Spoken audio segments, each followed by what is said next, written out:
ते प्राणपणाने डोळ्यात तेल घालून आपल्या स्वामींची काळजी घेत होते. त्यांचा मुक्काम देऊरवाड्याला काजळेश्वराच्या देवळात पडला.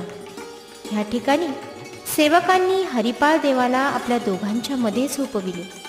मध्यरात्रीच्या सुमारास सेवक गाढ झोपलेले पाहून हरिपाळ देवाने आपल्या अंगावरील अमूल्य वस्त्रालंकार काढून ठेवले व 2 वस्त्रांनिशी ते रुद्धपूरच्या दिशेने निघाले.